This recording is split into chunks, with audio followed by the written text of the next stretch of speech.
and gentlemen, boys and girls, people of all ages, my name is David Popovich, aka the Bookworm, and welcome to Bookworms Goosebumps 2000 Retrospective.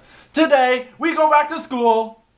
Well, no, it's not that. It's actually about a film series, but it's actually about a father scaring his kid. This is Scream School. 'Cause reasons. Okay, so why is the book called Scream School? That's because Scream School is based on a series of in-universe horror films about a school always haunted by ghosts and ghouls, but no one believes it. The films are made by Emery Benyon, who has earned the nickname the King of Horror, and he has a son named Jake, who he lets onto his sets, but there have been many times Jake got scared, or in a lot of the book's case, things outside of the film happening that scares him. "Jake," he said sternly, lowering his bushy black eyebrows until they came together. "If you're too scared to watch, maybe you should wait outside."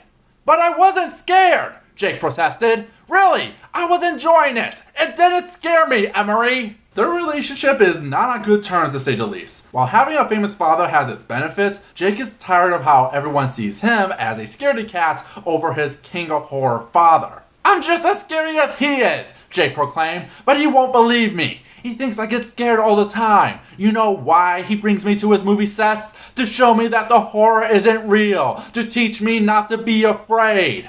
Jake sighed. "But I'm not afraid," he cried. "I'm not! Nothing scares me!"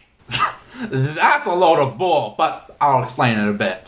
To drive the point further, Emery always plays scary pranks on Jake. "I want Jake to be able to admit when he's scared," Emery replied. "It isn't healthy to do what he always does. It isn't healthy to hold your true feelings in." That's a good message.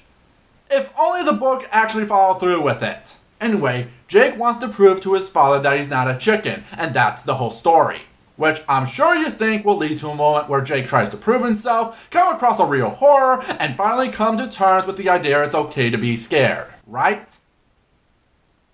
I wish. I don't like this cover. The character is supposed to be the main villain from the movies, who is supposed to be a ghoul, but really, all he looks like is a troll doll that has stayed out in the sun for too long. It's not that scary or striking, nor does it actually give us an idea what the story is even about. Also, drawing a picture of a skull does not show how badass you are.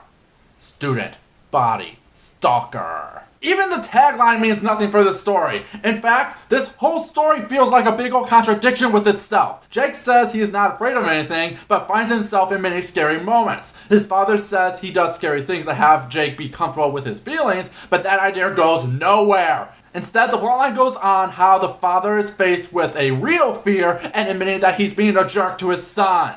So, what is the meaning of the story?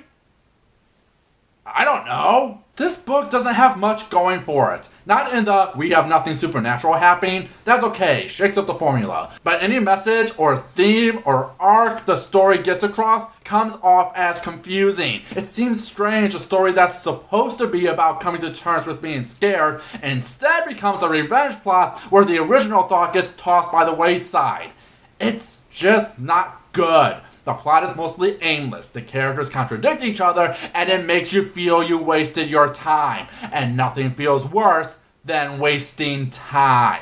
What about you, Internet? What's your opinion about Scream School? Till next time, have a scary day.